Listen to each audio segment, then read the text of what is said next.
Toxicology Professional Science Master's Program. This is a program that's been running for 5 years with Jefferson now. It is a professional science master, so it mixes a lot of concentrated content in forensic toxicology with skills and coursework related to leadership and management and kind of the business of modern day practice of forensic science. And just in terms of our other relationships with Jefferson, we did just this past year start a second professional science master's in forensic biology with Jefferson. And we have our first cohort of students there this year. We're very excited about that collaboration. We also have an ongoing collaboration with the Lambert Center for the Study of Medical Cannabis and Hemp at Jefferson in the Institute of Emerging Health Professions. And this is a program that was set up by Jefferson to provide guidance and professional context to physicians who are starting to be consulted on the medical use of cannabis. It's the first program of its kind in the country, and very, very heavily science-based. We talk about cannabis pharmacotherapy, but also just the history of cannabis, the ethnobotany of cannabis, the social factors related to cannabis use of medical cannabis use. So a very exciting program there also. So you'll see at the bottom right-hand corner of the screen, the CFSRE. That's the Center for Forensic Science Research and Education, which is a program of our nonprofit, the Frederick Reeder's Family Foundation. And our mission is in using forensic science really as a teaching tool to encourage young people to enter the profession of forensic science for all the way from the high school level. And then we support, of course, programs like the Jefferson programs at the graduate school level. We also do continuing professional education for practitioners of forensic science on everything from testifying skills to how drugs impact human performance and behavior, to the interpretation of postmortem toxicology for medical examiners and coroners. So all programs designed to promote the advancement of and focus of science in forensic science. So I'm talking to you tonight about this case. It is quite remarkably 10 years since the disappearance and ultimately the death of Kaylee Anthony, the little girl. And it's been a time when a lot of the news media and actually some of the profession has been reflecting on the way that that case was presented in court. As you probably know, I don't think I'm going to surprise anybody with this revelation, but Casey Anthony was ultimately convicted, or acquitted rather, of the murder of her daughter, which she was charged with. She was convicted of a number of offenses of lying to the police, and we'll talk about some of that in the investigation. But basically, when the dust had settled, it was really clear that the jury did not have enough information to arrive at an opinion of guilt with respect to the mother in the death of the child. And I think there were some lessons to be learned from that. I think, as we'll see, the prosecution in this case really kind of overreached in trying to make the case look like it had a strong scientific base, whereas in fact, the science that was being used by the prosecution was very weak. And I think that while there was a strong circumstantial case against Casey Anthony, the attempts to try to make it more science-based, and when the science evidence finally fell apart, the jury had kind of lost confidence in the state's case and acquitted her. So this is the 10th anniversary of the child's disappearance. The trial took place in 2011 in Orange County, Florida. So who was Casey Marie Anthony? She was, by all accounts, initially a fairly ordinary young woman, born in 1986 in Warren, Ohio. Lived a fairly normal life in a small community. She had a lot of friends in school. She was popular with her friends. She wasn't particularly academic. Ultimately, she did not graduate from high school. And then when she was 19, she gave her family a surprise when she revealed 7 months into her pregnancy that she was in fact pregnant. And that's one of the first pieces of information or indications we have about her difficulty in terms of telling the truth and acknowledging the reality when in fact all the evidence pointed in that direction. She subsequently told a number of different stories about who the father of the child was. That really was never resolved to this day. So she, shortly after the child was born, she and the family moved from Ohio to Orlando, Florida. And she, again, by accounts of her friends and people who knew her, was quite devoted to her young daughter.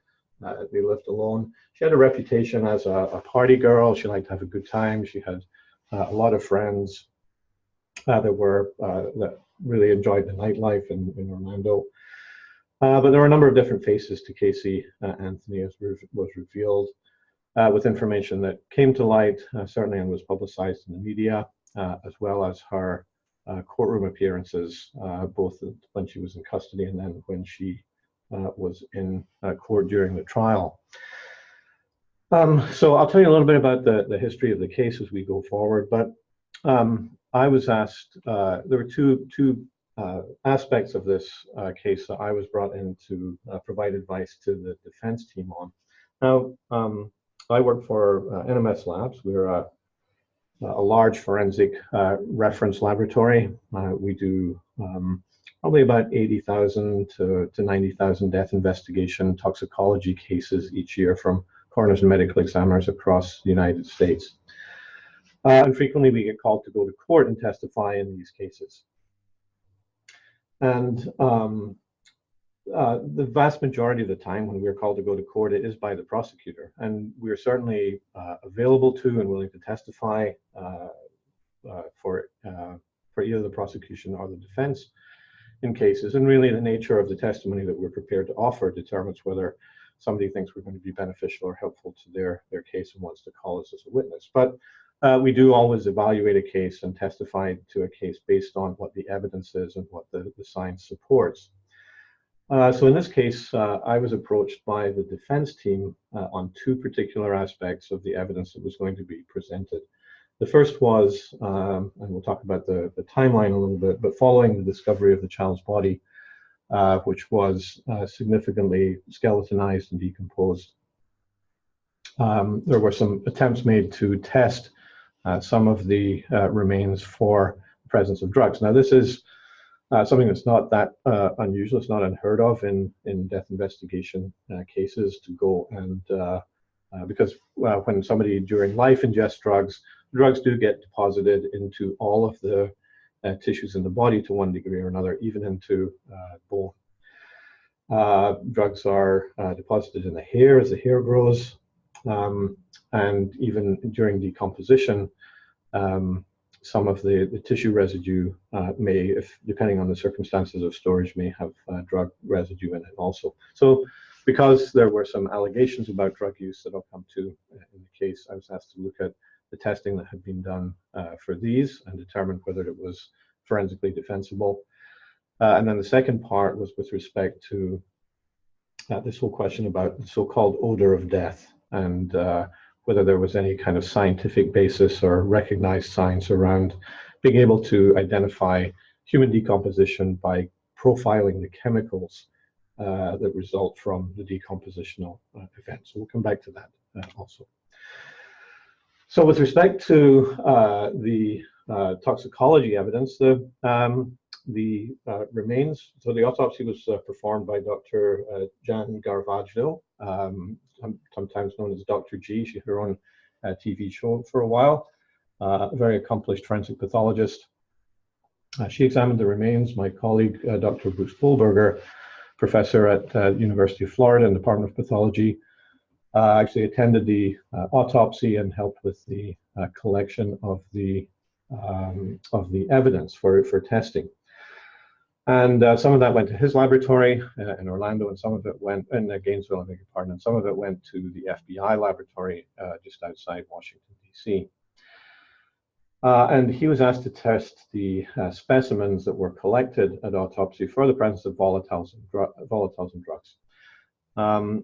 The Testing for volatiles, that was really a long shot. There was some evidence presented that the computer in the Anthony home had search history on it that included death by chloroform, some other searches related to chloroform. So the prosecution was interested to know whether there was any evidence of chloroform in any of the remains. That was a long shot. Chloroform is a very volatile compound. The remains had probably been outdoors for several months. In fact, no volatiles were detected.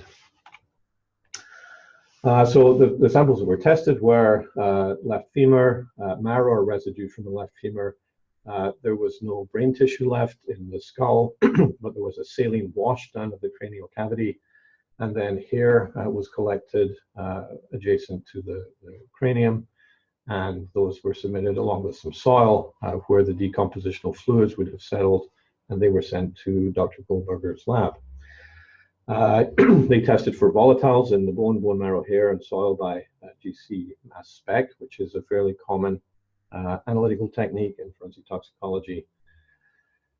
And then they also examined the bone marrow and cavity wash by the same techniques, but also by immunoassay, some immunoassay testing done there.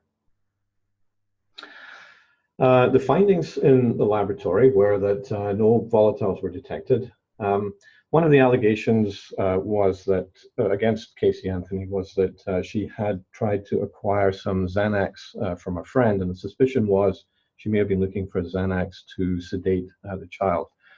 There's all kinds of speculation about the child was interfering with her social calendar, and she wanted to address that by administering a sedative.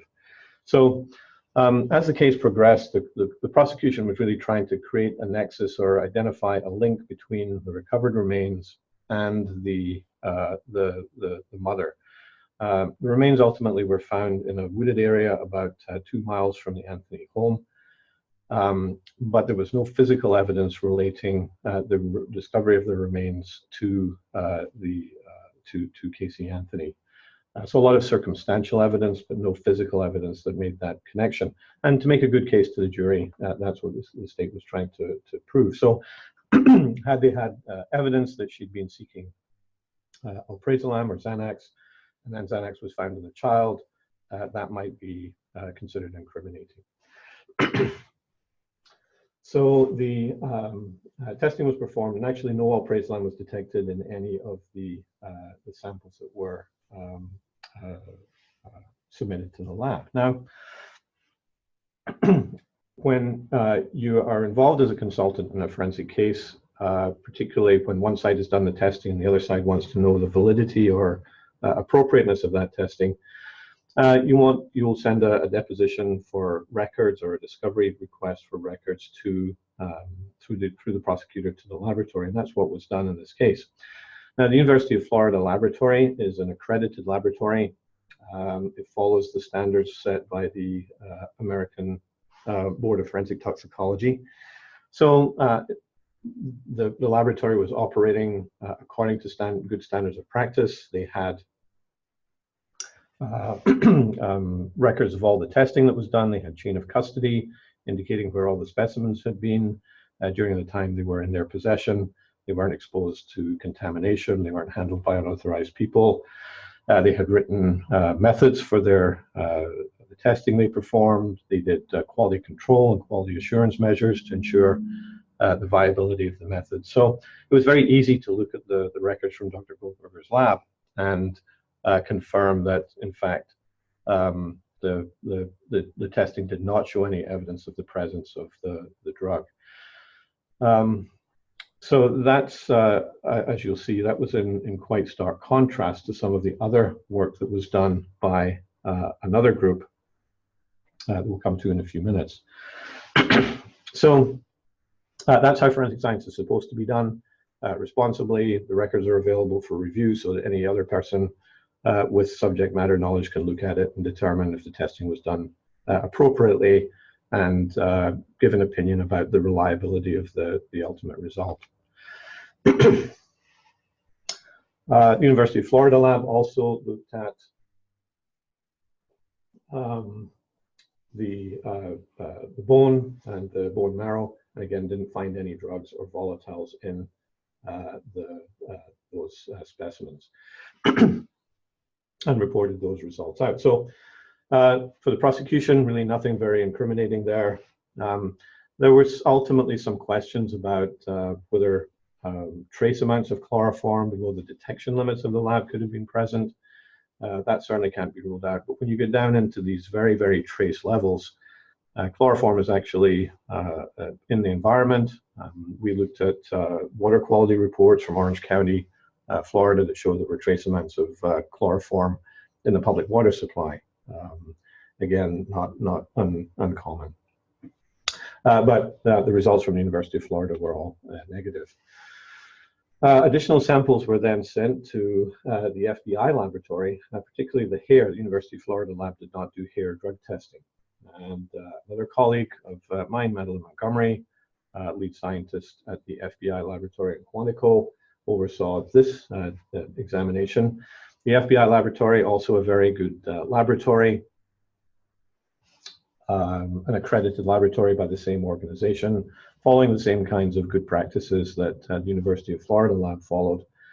And they tested for the presence of alprazolam and clonazepam in the hair, and found all of these to be negative. So no benzodiazepines or any drugs were found in the hair sample. But again, the testing was done appropriately. There were records there to review that showed it was done appropriately, and the findings were negative for the presence of those drugs.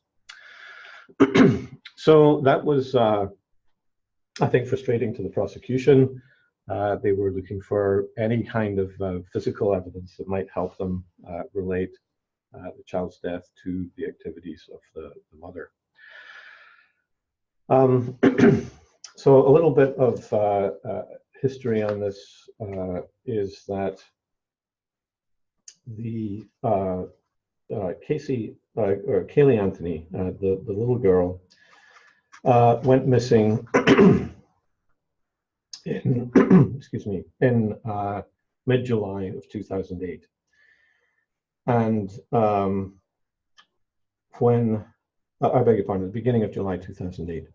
The child's grandmother had been constantly calling up and trying to get hold of her daughter, Casey, about where's my granddaughter, can I see my granddaughter? And Casey Anthony always had some excuse for why she couldn't see her granddaughter. She was with friends, they were busy, they were taking a trip. She was with a caregiver. And on July 15th, about almost a month after the last time the child was seen, the grandmother, Cindy Anthony, got word that Casey Anthony's car had been impounded and was an impound lot. So she and her husband, George, went over to the impound lot, identified that it was in fact their daughter's car. And as they were poking around at it, noticed a particularly unpleasant odor coming from the car. So Cindy Anthony called the sheriff's office, and in a much replayed 911 tape, says, I found my daughter's car. My granddaughter's been missing for a month. I don't know what's happened to her. We've just looked at the car and it smells like there's a damn dead body in there. So the police responded. They brought out dogs to the scene, to the vehicle. The dogs sniffed around the car and they alerted on the trunk of the car.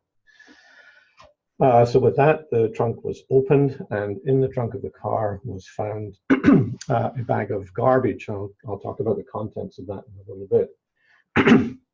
But this bag of garbage had been in the trunk of the car in the sunshine in Orlando for about a month by the time the car was discovered and the trunk was opened. So the question was, was the odor that was detected something to do with the garbage, or could it have been because there had been the child's body had been in the car at some previous time? And again, that was very important to the prosecution because, of course, if there was evidence the child's body had been in the mother's car, that's great physical evidence linking her to or implicating her in the death of her child, or at least having some knowledge about the death of her child. So dog evidence is sometimes admissible in court.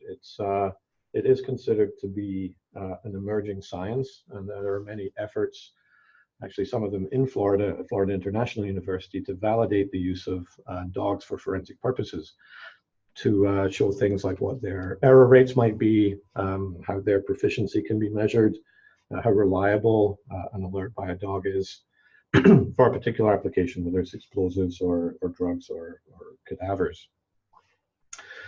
But it's easily impeachable evidence because it's a dog. The dog can't testify, and there's limited scientific proof you can present in court about the dog's proficiency. So the prosecutor was interested in knowing whether there might be a chemical test that could identify characteristic components in this odor coming from the trunk of the car. So first thing they did was went to the local crime lab that was already involved in the case, the Orange County Crime Lab, and said, we may have seen something on whatever, Law and Order Special Victims Unit or CSI about how you can test for decomposition. Can you do that test? And the Orange County Crime Lab said, no, we've seen that show, but we don't do that test here. We don't really think it's considered to be accepted science, but we certainly don't do that.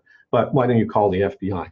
So the prosecutor's office went to put in a call to the FBI lab in Quantico, and pretty much asked the same question, and pretty much got the same answer from the FBI, that they're aware that there's some research going on into this, but it's really not an accepted science. It hasn't been tested in the laboratory, it hasn't been validated, and they don't offer that test. They don't recommend its use as evidence. However, they said, we do know that a group up at the Oak Ridge National Laboratory in Tennessee got a grant from the National Institute of Justice to do some research on this issue of decomposition signature in human remains. So why don't you give them a call? So the prosecutor's office turns to the Oak Ridge National Laboratory, and they talk to Dr. Voss, who is a researcher at Oak Ridge. Now, Oak Ridge is one of our national laboratories. It is a very sound scientific institution with a great deal of history, made many important discoveries. And they do a variety of different research projects. Dr. Voss's group had this particular interest in human decompositional events. So when the prosecutor's office called and asked if this testing was available, Dr. Voss, after a little persuasion, said, yes, we have been doing some research on this. We have a test. In fact, we've created a database of the chemicals that appear when human tissue decomposes. And sure, we can do that test for you in this case.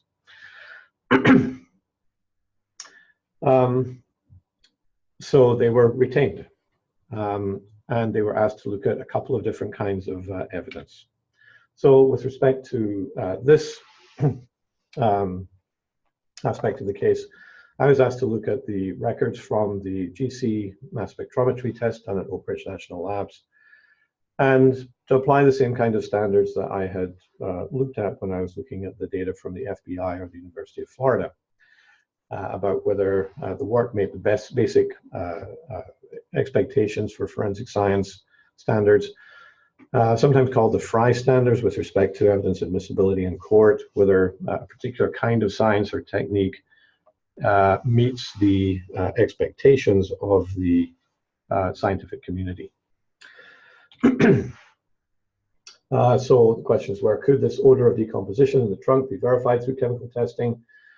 In the trunk of Miss Anthony's car, which was about a 10-year-old Pontiac Sunbird, it was noticed that there were some stains on the carpet in the trunk of the car.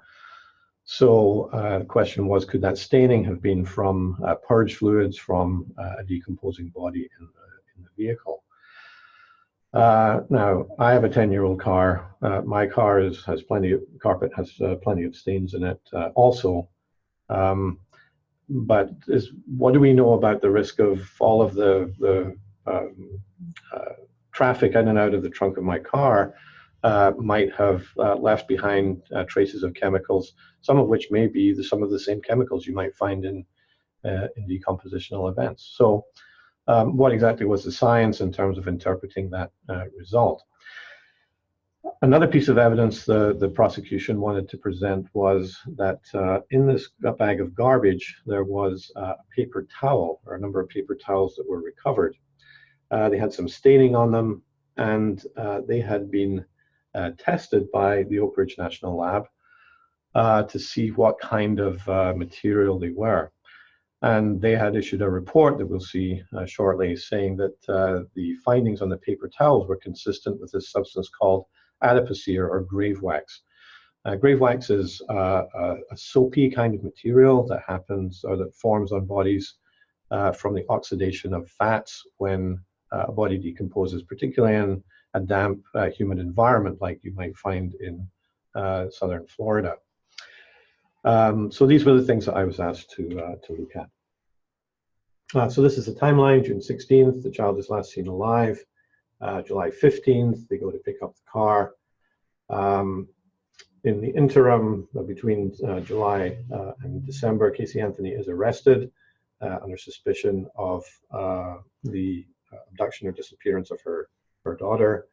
But it's not until December 11th that human remains are found a little way, actually a quarter mile from their home, and a few days later are confirmed by DNA testing to be the remains of the 3-year-old Kelly Anthony.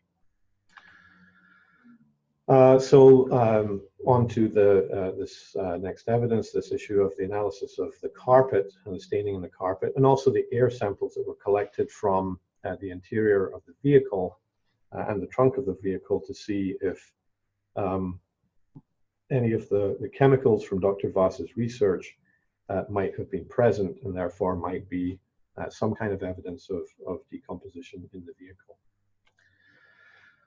So the first thing that I looked at was the so-called death odor analysis. So Dr. Voss runs a research program at Oak Ridge National Laboratory. As we'll see, it's not a forensic laboratory, and things are done according to accreditation standards in forensic laboratories in a quite a particular way. In 2009, the National Academy of Science put out a report that was quite critical of the practice of some aspects of forensic science, particularly pattern evidence. So things like fingerprints to some extent, tire tread evidence, handwriting evidence, soil analysis where you're looking at profiles of trace metals. And they felt that very often there was no way to say what the error rates in these kinds of measurements were. They sound very kind of sexy and compelling when you see them on TV, but when you really put the evidence under the microscope, so to speak, and ask about, is this a validated technique? Is this being shown to be reproducible? Is it produce the same results when the test is done in the hands of different people? Do we know what the error rates are? Do we know what kinds of things can interfere with the test? In some branches of science, the NAS determined that evidence was lacking. And they talked about the need for standardized reporting language so that anyone reading the report can understand it. They talked about certification of forensic science practitioners, showing that you have the appropriate kind of education and training and experience to be proficient in offering opinions. To be certified in a particular discipline, you need to take a board exam. You need to have evidence of continuing professional education to maintain your proficiency. They talk about the importance of accreditation in laboratories. So the fact that the laboratory follows international guidelines, ISO guidelines for documentation of what they do, having SOPs, standard operating procedures, having documented training for the people who are doing the testing, working in a safe environment, keeping the instrumentation in good repair, checking its performance from time to time. All of these things are requirements for accreditation, and they go to help demonstrate the reliability of the evidence, and therefore the weight which a trier of fact, a judge or a jury might want to give to that evidence. And there are a number of accrediting organizations. The ISO certainly is one. ILAC, International Laboratory Accreditation Commission, is another. In the United States, we have an ILAC accredited organization, which is the American National Accreditation Board, or ANAB. And laboratories can submit themselves to that kind of scrutiny, to have their peers come in and review their practices, their documentation, and either identify deficiencies or give them a clean bill of health in terms of their performance to the standard. So in the case of the Oak Ridge lab, they were testing carpet from the trunk of the car. A section of that carpet was cut out. It was placed in a Tedlar bag, which is kind of a Mylar bag, and then heated to 35 degrees for 3 days, so that any volatiles in the carpet are driven out of the carpet into the surrounding air. And then the contents of the bag are expressed through a triple sorbent trap with various different kinds of sorbents that would trap any volatiles that had been released from the carpet. And then anything that is in the trap is liberated from that and then put into this instrument, the GC-MS instrument for identification. One of the first things we saw is that there were no attempts to collect controls. Now, so this goes back to the comment I made earlier. In the trunk of a car that's been hauling things around for a number of years, of course, there's going to be different materials in there. In fact, several weeks before Kaylee Anthony went missing, there was an incident where the mother, Casey Anthony, had been transporting, she had borrowed some two gas cans from her father, transported in the trunk of her car. That was one piece of evidence that was ultimately presented to the court. But certainly, we have all kinds of things in our vehicles over the lifetime of the vehicle. So if we're saying that a particular area on the carpet has a stain, and we think that that stain is somehow related to purge fluid or decompositional event, then we'd want to compare it to another section of carpet in the car that doesn't have any staining on it, so that we can be confident that the chemicals we're identifying are coming from the stain and not just from normal wear and tear. And in this case, there was no control section of the carpet taken for testing. So we don't know what other chemicals might have been in other parts of the trunk compartment that weren't stained. They pumped air from the trunk and passenger compartment, again through these sorbent traps, pumped circulating air for several hours. And they did collect air from the garage as a control. Just because we're in a garage, who knows what kind of chemicals are in the air in the garage? If we're detecting chemicals in the vehicle, how do we know they came from the vehicle and not just the ambient air? The GC-MS analysis was performed with a sorbent trap. GC-MS is an accepted scientific technique. We use it in our laboratory. Most forensic labs do. But there are, again, to accreditation standards, certain ways of using it that are deemed good practice. You test primary standards along with your suspect samples to show that if you're identifying something as a particular compound, if you present the system or the instrument with an exemplar of that compound, is able to accurately identify it. Well, the Oak Ridge lab was not verifying the accuracy of their testing procedure with authentic examples of the chemicals they claimed to be identifying.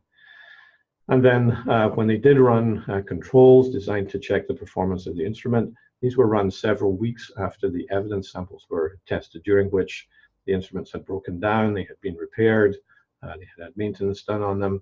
So the controls in that kind of scenario don't really tell us anything about how well the instrumentation was running at the time the suspect or the evidence was actually collected. So these were both big kind of non-conformities in terms of what good practice is. So in Florida, in criminal cases, the defense has the right to take depositions or sworn statements from any witnesses the state is going to present. There's only 2 or 3 states that allow that. Certainly that's quite common in civil litigation, but not in criminal litigation. You can certainly interview suspects or witnesses, I beg your pardon, but typically you do not get to take a sworn deposition from them. Florida's quite unusual in that respect. So the defense team in the Anthony case did have the opportunity to take deposition testimony from Dr. Voss and his team at Oak Ridge National Labs. And my role there was to basically educate the lawyers about what acceptable kind of science practices are for the examination of evidence, and then to ask those scientists about whether those practices were followed. The first one was chain of custody. Chain of custody is a practice in forensic examination where you can account from the evidence, for the evidence from the time it's collected at the scene all the way through transport to the laboratory, testing or storage testing, and then back to storage finally for disposition. You know, who has access to it, you know, what kind of environment it's stored in, you know, whether there's any risk for contamination. So that's an expected practice in forensic examination. So this is Ms. Linda Baden taking a deposition of Dr. Voss. So she asks him about his laboratory procedure for chain of custody. He says, well, if we get evidence with chain of custody, we just sign the forms when they come in. Well, what about when you collect something? If you take like a cutting of the carpet, for example, and you're going to process that in your laboratory, do you have chain of custody around that? We don't. We're a research laboratory. So that's completely accurate. They are a research laboratory, but they're in an environment now where they're doing testing that could have resulted in the defendant in this case receiving the death penalty. So we want to know, or the court wants to know, and as a society, we want to know that the evidence that's being presented against people in the criminal justice system is reliable. So this is a research laboratory. They're not following basic chain of custody procedures. They don't know who had access to the evidence or where it was stored while it was at Oak Ridge. So how about the procedure that was used for the testing? So Dr. Voss, do you have a standardized procedure as to, for example, how many controls you have to do? No, we're a research laboratory, so it's really up to me to decide. So as a research laboratory, you don't have any standard operating procedures as to where controls have to come from. Well, I don't see how that can be because every case is different. That's also true. In forensic casework, the types of evidence we receive can be different in every case. But there's an expected standard of practice that you at least have a written procedure so that everybody who's doing the testing would be following the same procedure. And there's documentation of how the testing was done so that an independent person can come in and review that and make an assessment, just as we were able to do with the FBI laboratory or the University of Florida.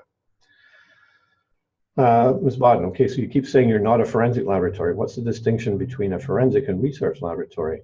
Well, forensic laboratories have to have standard operating procedures. Why? So they follow specific standards methods. As a research laboratory, we have to be able to explore a variety of different techniques to look at various types of material. And again, that's absolutely true. In a research environment, in a grant-funded study, where you're trying to establish what the science is, of course you're trying different techniques, trying different ways of examining the evidence, trying different technologies. But those are, as we'll see, those are experiments, and that's not a complete and validated technique that really belongs in the courtroom where the stakes are so high. Another member of the Oak Ridge team, Dr. Wise, was also deposed, and he was asked by Mr. Baez, Jose Baez, Ms. Anthony's lead counsel, about how the testing was done. Okay, was there a written plan as to how this was going to go about being done? No, we just use a procedure that's not even written down. We normally use it for headspace analysis in our laboratory. That's the GCMS technique. Well, why isn't it written down? Well, this is just a research and development at the time. It was considered a research and development effort, so it's not a standard procedure. I don't run a forensics lab. I don't run a certified analytical lab. So it's an experiment. Yes, it's an experiment.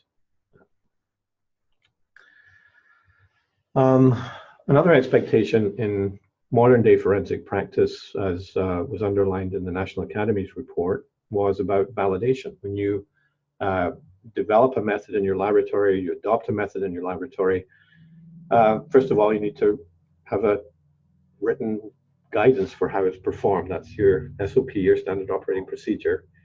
And then you have to put multiple different kinds of samples with multiple different kinds or levels of the analyte through the testing procedure and ensure that the method is capable of getting the correct answer when presented with exhibits or samples to which we've added those particular analytes or chemicals or drugs. And you write a protocol for that. You say what the performance of the test has to be.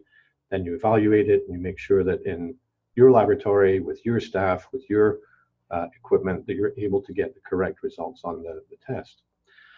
So validation is an expectation in forensic analysis in today's courts. So Ms. Bodden, are you changing your procedure as you go along, aren't you? In that case, yes.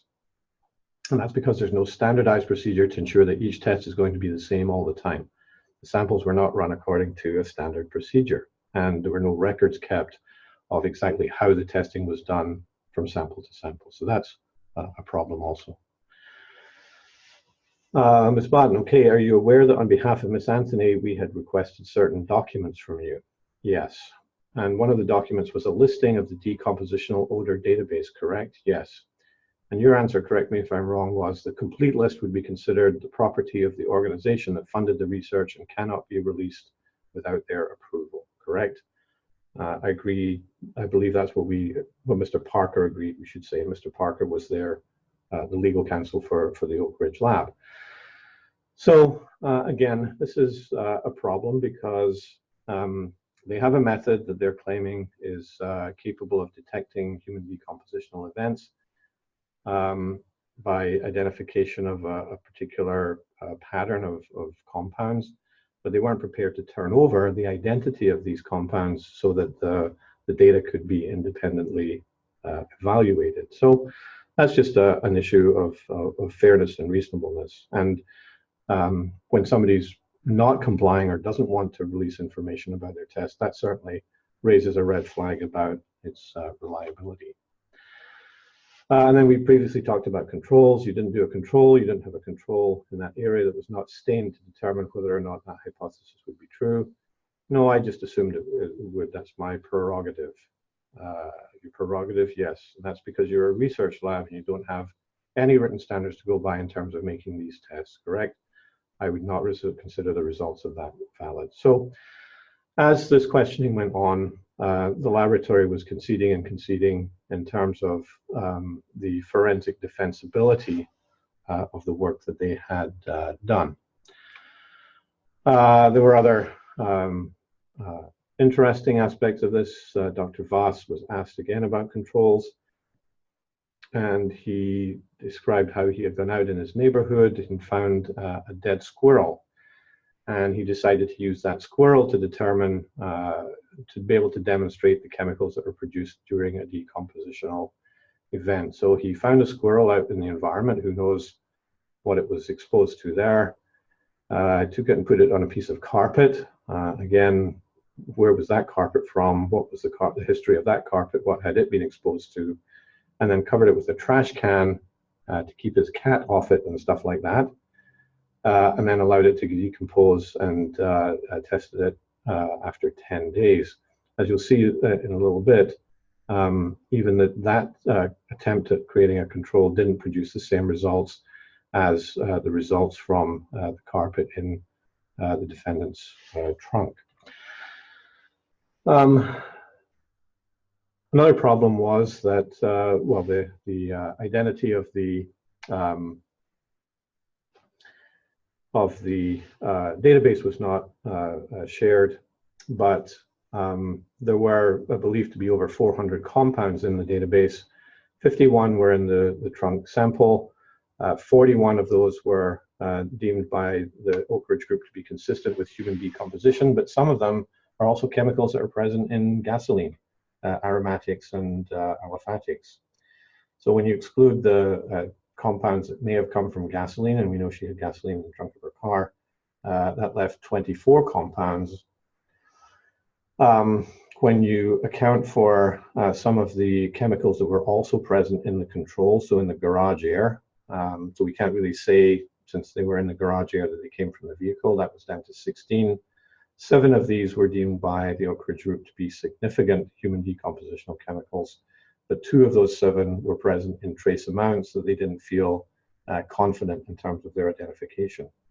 So out of the 400 compounds that you might expect from a human decompositional event, there were only 5 ultimately that were presented to the court as being used to draw conclusions that the body may have been in the vehicle.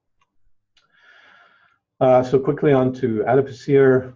This is the theory that the stains on the tissues in the garbage bag may have come from this grave wax, from this kind of mummification process of the body in that humid environment.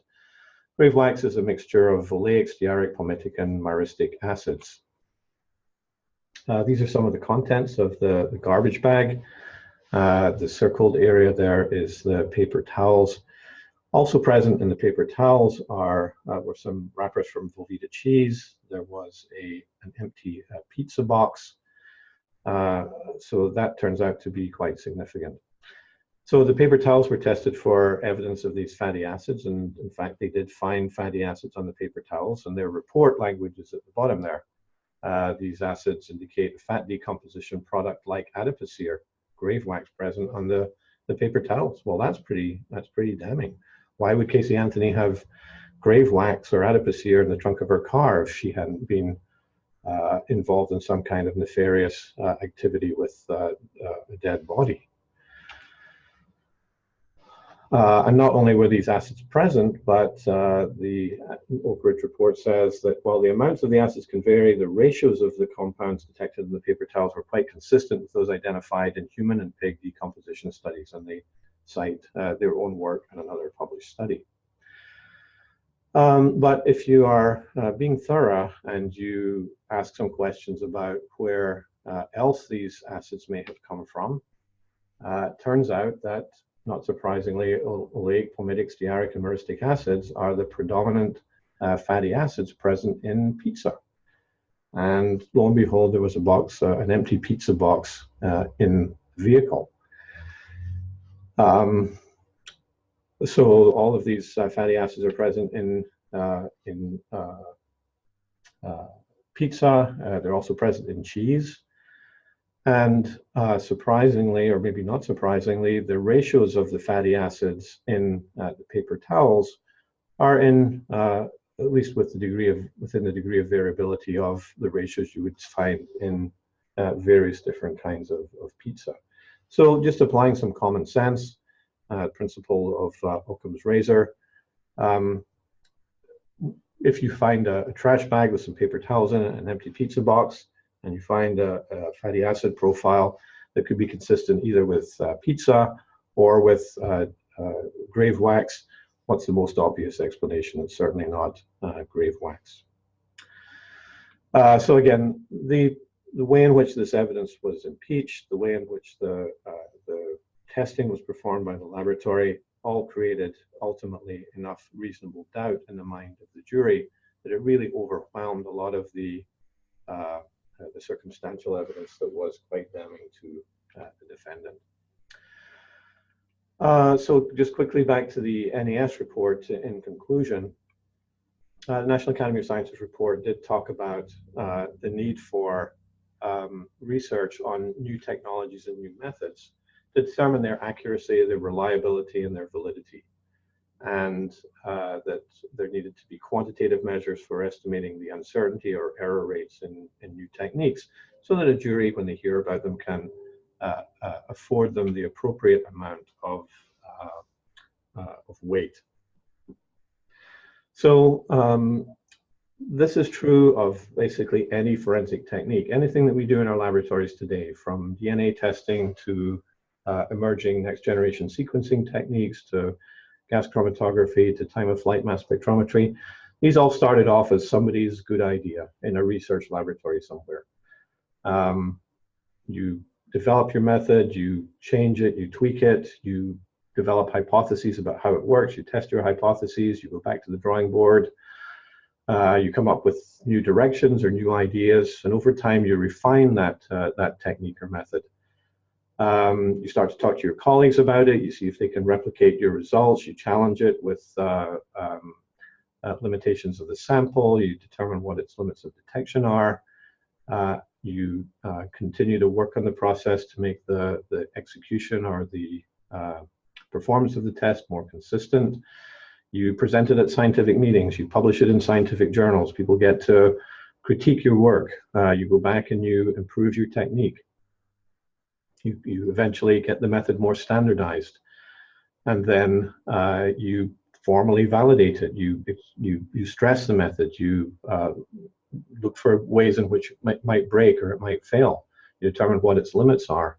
You find ways to control it so that when you do employ the method, you know whether it's working properly at the time it's used.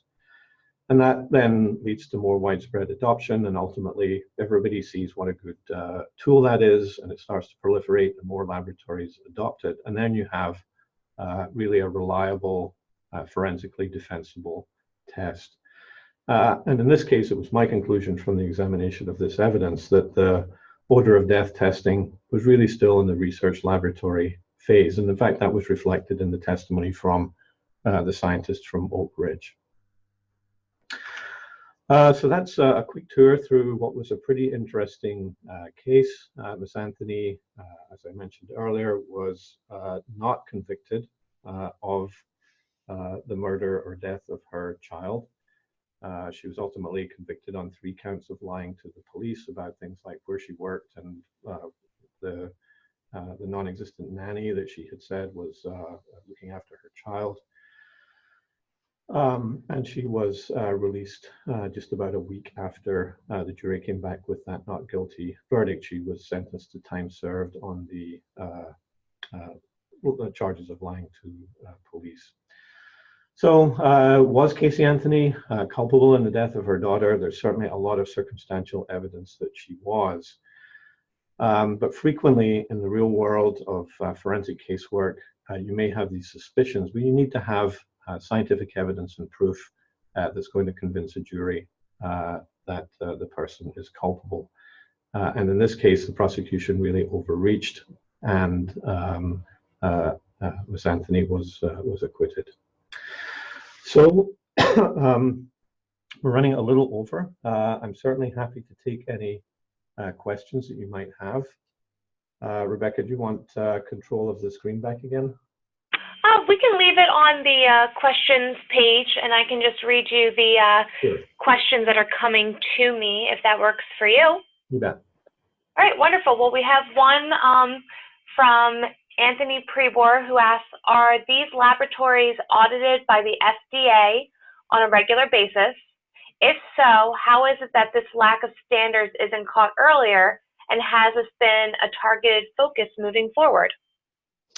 So in the practice of forensic science, the FDA has no regulatory authority. And in fact, you could go out tomorrow and set up a forensic laboratory in your garage and hang up your shingle, advertise in the newspaper that you're a forensic lab without anybody ever coming in and looking at what you do. There's only a couple of states, Texas and New York State, that have passed legislation in their states requiring laboratories to be accredited. In general, the profession, so state laboratories in multiple states, we practice here in Pennsylvania, we carry voluntarily 19 different licenses and accreditations from health departments, from CAP, from the American National Accreditation Board, from individual states. State of Florida, we're New York State accredited. We've chosen to do that. So it's feasible, and there certainly are laboratories that out there that are less scrupulous and that are simply in the business of testifying basically for the highest bidder. So there's some movement in the community, certainly voluntarily, for credible laboratories to seek accreditation. But also for states, which is really where the authority lies, to start requiring the laboratories be accredited to practice and be able to testify. All right, great. Just going to do another call for questions and see if there's any other ones out there.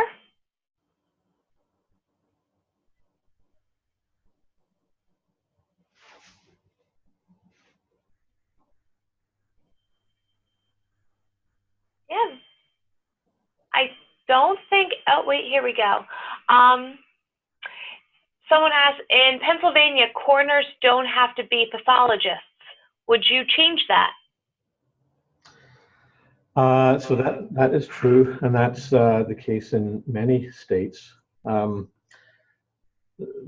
death investigation system in the United States is really a patchwork, and there is undoubtedly that undoubtedly creates gaps where deaths by foul play go undetected. Some states have state medical examiner systems that are run by forensic pathologists, by board-certified forensic pathologists. They tend to be more expensive programs. There's also issues with respect to the fact that historically in the United States, death investigation has been a county function. So there are, certainly in the East, the coroner system is a very old system. It goes back almost a couple hundred years, where the coroner was in fact the crown officer whose job it was to basically collect death taxes. But that evolved into an elected or county appointed position. So I think the more professional that the office is, the better the quality of death investigation. There are certainly safeguards that can be put in that help promote quality in the investigation. Certainly an autopsy has to be done by a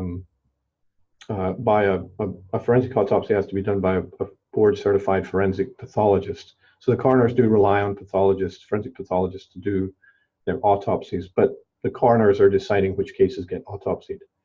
So there are definitely gaps or weaknesses in that system. There's been a move to professionalize the practice of death investigation. So there's now an American Board of Medical Legal Death Investigation that helps ensure that investigations are done appropriately, that evidence is collected and documented, that there's an educated assessment of death scene. But it's a political hot potato. The coroners are elected positions, medical examiners and pathologists are frequently appointed or not, and are not elected positions. They are certainly pushing for more use or more conversion of state systems over to medical examiner systems, and the coroners, by and large, are a little resistant to that. So that's a work in progress. All right, and I think this will be our last question for the night. You mentioned that the prosecution overreached and that there was a lot of circumstantial evidence. I guess, do you believe she would have been convicted if this forensic, evidence hadn't been presented? Yeah, that's a great question, and I do actually believe that. I think if the prosecution had stuck to her behavior, and she lied about so many things during the course of the investigation. I talked about the fact that she had lied to her parents about the fact that she was pregnant until she was 7 months pregnant. She lied about who the father of the child was.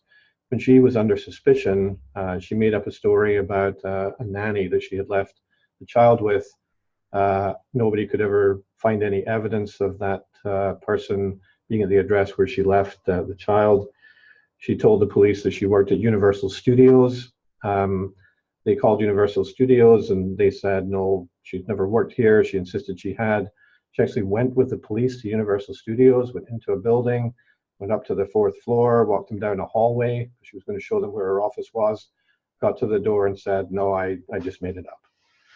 So, so much of her behavior was suspicious.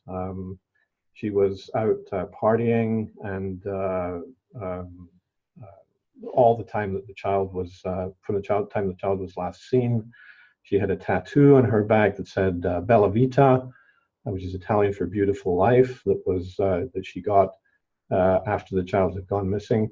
So when you hear all of that kind of information about her behavior, about her lying, I think in many cases that would have been a much simpler trial, and people would be a lot more willing to convict on it. But when the state tried to bolster all that with scientific evidence that really fell apart, that was when the jury had enough. Wow, that's really interesting. Well, I want to thank you, Dr. Logan, for presenting this evening on such an interesting topic that I I think a lot of us, like you said, even though it's been 10 years later, there's still a lot of interest. There's still Netflix specials and a lot of interest in tonight's talk. I want to let everyone know here that we did record the talk, and we'll put it on our YouTube channel and send out a link for everyone so you can review it again or share it with anyone. And then also, everyone should have received a survey in their inboxes with the email you used to register. So you just let us know how everything went. As I mentioned, this is our first time using Zoom, so we want to make sure to use it again. And again, any questions, please feel free to email alumni@jefferson.edu. You can look at all our upcoming events on our webpage under Jefferson Alumni Events, and we look forward to seeing you all online and in person at all our various events. And thank you again, Dr. Logan, for joining us tonight.